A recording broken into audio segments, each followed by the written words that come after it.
Hey everyone, and welcome back to the Deep Dive. We're diving into some pretty big changes coming to Canadian immigration, especially with Prime Minister Carney now at the helm. I think it's safe to say that a lot of our listeners are really keen to understand what's on the horizon. Definitely. It's a pretty pivotal moment, and we've been poring over all the latest info to try and break it down for everyone tuning in today. Absolutely. So, just to set the stage, we're looking at a pretty significant shift in the overall approach to immigration, really honing in on Canada's economic needs and how well its infrastructure can actually handle, well, more people. Right. And, with Carney's background, that focus on economic isn't exactly a surprise, right? I mean, the guy's an economist and a former central banker. So it's pretty likely we're going to see a much more, I guess you could say, a data-driven approach to all this going forward. Makes sense. So what's the big picture? What's Carney's vision for Canadian immigration? And what does it really mean for, well, anyone listening who's hoping to make Canada their home? In a nutshell, he's talking about a smarter, more sustainable immigration system. And what that translates to is a system that's really going to be fine-tuned based on how the economy is doing. Like, are there enough jobs? And what about things like housing and public services? Can they actually accommodate more newcomers? Plus, he's been pretty vocal about tightening up things like international student permits and the TFW program. The idea there is to make sure they're really addressing actual, genuine labor shortages, especially in areas like healthcare and clean energy, which everyone's talking about these days. And one more thing, he's looking to reduce the number of temporary residents in Canada overall. It's a pretty big goal. So, okay, we've got the vision, but how does it actually play out in the numbers? What can we expect in terms of immigration targets for 2025 specifically? Well, the first thing to know is that they've lowered the target for permanent residents coming in 2025. It's down to 395,000 from the 500,000 that was initially projected. And remember, that push to reduce temporary residents, that's still in play. They're aiming to get that down to 5% of the population by the end of 2026. But here's an interesting twist. They're expecting that over 40% of those new permanent residents in 2025 are going to be folks who are already here as temporary residents. So that transition pathway seems pretty important. But long-term, it's all about boosting the economy. By 2027, they're projecting that almost 62% of permanent resident admissions will be under the economic class. Oh, and Francophone immigration, outside Quebec, that is. They're still focused on that, aiming for about 8.5% in 2025. So let's get down to brass tacks here. A lot of people listening are probably wondering, okay, but how does all this impact my chances of actually getting permanent residency? Let's start with express entry. It's still a major pathway, right? Oh, definitely. Express entry is still a key player. They're going to keep using those category-based draws, the ones that target people with specific skills in high-demand areas like healthcare, trades, education, and of course, if you speak French, that's always a plus. But here's something to keep in mind. They're planning to temporarily scrap CRS points for having a valid job offer. This is happening sometime in the spring of 2025, and it's meant to tackle the problem of fake job offers. Now, even though the overall number of permanent residents they're aiming for is lower, the number of spots they're giving to federal economic programs, the ones managed through express entry, is actually going up. So that's good news, right? But here's the catch.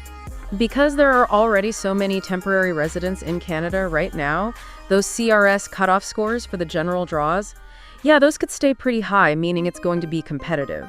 So what about the provincial nominee programs? Those are really important for a lot of folks too, right? For sure, PNPs are still a vital pathway, but here's the thing. They've seriously chopped the federal target for 2025. It's capped at 55,000 now, way down from the 120,000 they were initially planning. Basically, what that means is that it's probably going to be much tougher to snag a PNP nomination. We're already seeing provinces adjust to this. British Columbia, for example, they've slashed their nomination allocation in half, and processing times have gone up. Plus, some of their graduate streams now require higher language scores. You need a CLB 8, which is no joke. Alberta's hopping on the tech train. They're now asking people to update their applications online. And Ontario, they're just doing their thing, running draws for all sorts of different streams. So long story short, if you're thinking about going the PNP route, buckle up, because it's going to be a competitive ride. Okay, so let's shift gears a bit and talk about how all this impacts folks who are already in Canada as temporary residents. What's the deal with international students, for starters? What are they looking at? So first off, there's a new cap on study permits for 2025. It's set at 437,000, which is actually a 10% drop from what they had before. And now here's a big change that everyone needs to be aware of. They've introduced this new thing called a Provincial Attestation Letter, or PAL for short. And guess what? Most people applying for study permits will now need to get one of these, including master's and PhD students. This is a first for those folks. And just to add another layer of, I guess you could say, scrutiny, designated learning institutions, those are the schools, right, are going to be under a much tighter microscope. So what about the post-graduation work permit? That's a big one for international students hoping to stay in Canada after they graduate. What's the latest on that front? Okay, so the PGWP, that's still a really important pathway, but things are changing there too. There's talk about possibly putting caps on the number of PGWPs they issue, and the eligibility requirements are definitely shifting. They've brought in new language proficiency requirements, and which ones apply to you depends on, what level you studied at and when you first applied for your study permit. There's also a bit of a squeeze happening with spousal open work permits. Basically, they're mainly limited now to folks whose spouses are in a master's program that's at least 16 months long, or if their spouse is a foreign worker in, a high-skilled job or a sector where there are shortages. So it's a bit more restrictive on that front. All right, last but not least, let's talk about the Temporary Foreign Worker Program. What's in store for that? Any major changes we should be keeping an eye on? Well, Prime Minister Carney has been pretty clear that he wants to make things stricter for the TFW program. It's all about making sure that they're bringing in temporary workers only when there's a real need, a genuine shortage of workers in Canada.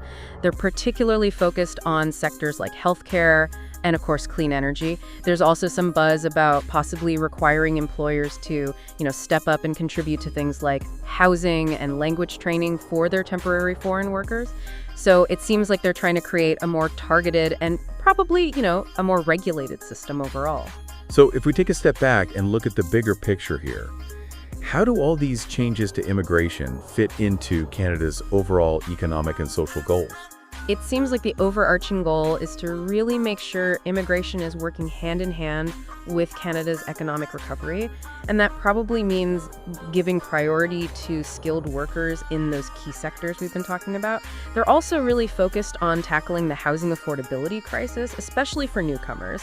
There's been talk about maybe incentivizing people to settle outside of the big cities and try to spread things out a bit more. Right. And what about regional and francophone immigration? Those have been priorities for a while now.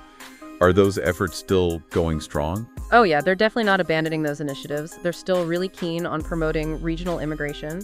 We're expecting to see PNPs play a big role in that, and they might even roll out some new pilot programs specifically designed to, entice immigrants to settle in smaller communities. And for Francophone immigration, specifically outside of Quebec, there's this new program they're planning to launch called the Francophone Community Immigration Pilot. It's aimed at attracting skilled workers who speak French to rural and minority communities, and that goal of hitting 10% Francophone immigration outside Quebec by 2027 is still very much on the table. So to sum it all up, what are the headline changes that everyone listening needs to know about as we head into 2025? What are the key takeaways here? I'd say the biggest things to remember are that they're generally scaling back immigration targets overall. They're really laser focused on making sure immigration aligns with the economy and what the existing infrastructure can handle. And we're likely going to see more targeted approaches within both, the permanent and temporary residency programs. Sounds like anyone who's thinking about immigrating to Canada needs to stay on top of these changes and maybe even rethink their strategy a bit, right? Exactly. And that brings up a really interesting question for everyone listening. Given all these policy shifts, do you think there might be some new, maybe even unexpected opportunities opening up, especially for folks who have very specific skills or who are open to exploring different parts of Canada, outside of the usual hotspots? It's definitely a good time to really dig into the specifics of different programs and see what the eligibility requirements are based on your own, individual situation. Absolutely. Great insights. Thanks for joining us for this deep dive. We hope this has given everyone listening a much clearer picture of what to expect as things evolve in the world of Canadian immigration. You got it. Thanks for having me. And to everyone tuning in, thanks for listening. Till next time.